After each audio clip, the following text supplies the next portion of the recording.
बच्चों question number 4 है, if a vector equal to b vector plus c vector then is it true that a vector का magnitude equal to b vector का magnitude plus c vector का magnitude, justify your answer.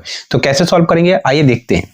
तो बच्चों question number 4 में कहता है कि ए vector जो है वो आपका B vector plus c vector के इक्वल है। ठीक है, यहाँ पर हमें क्या देखना है कि एक सिंगल वेक्टर जो है वो दो वेक्टर के सम के इक्वल है। तो इसमें आप क्या करें बच्चों कि triangle law of vector addition का यूज कर लें। यहाँ पर हमें ट्रायंगल ऑफ वेक्टर एडिशन का यूज करना है बच्चों, और एक ट्रायंगल को बना लेना बच्चों।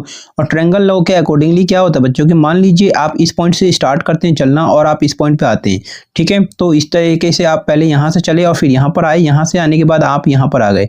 ठीक है, तो फाइनली आप इस पॉइंट से चले बच्चों, और ये आपका ए हो गया, ये बी हो गया, ये सी हो गया। तो ए से बी की तरफ चले, बी से आप सी की तरफ चले, तो फाइनली आप ए पॉइंट से लेकर सी की तरफ आ गए। तो आपको डायरेक्ट ये ए से सी की तरफ करना है।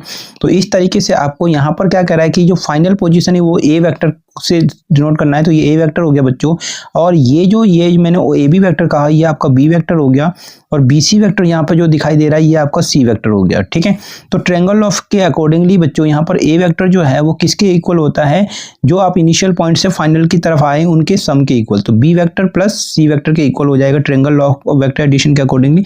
तो ये जो कंडीशन है वो ट्रायंगल ऑफ वेक्टर एडिशन से ट्रू होता है बच्चों। तो आपको लिखना है बच्चों, using triangle of vector addition, using triangle law of vector addition, और ये जो बात आपने जो मैंने यहाँ पर लिखा था इसको आपको यहाँ पर लिख के बताना है बच्चों कि ए वेक्टर जो है वो देख सकते हैं कि B vector plus c vector के इक्वल है। तो ये जो बात इसने कंडीशन दिया तो उसने कहा था इफ, तो इफ का मतलब कि पहले ये कंडीशन अगर होता है तो हमने फिगर से दिखा दिया कि ये कंडीशन हो रहा है ट्रायंगल ऑफ वेक्टर एडिशन से। इसके बाद आपको लिखना बच्चों also triangle inequality laws of length. तो triangle inequality laws of length क्या कहता है कि किसी भी एक साइड का जो लेंथ होता है वो अदर टू साइड के लेंथ के सम से हमेशा क्या होता है, लेस देन होता है बच्चों।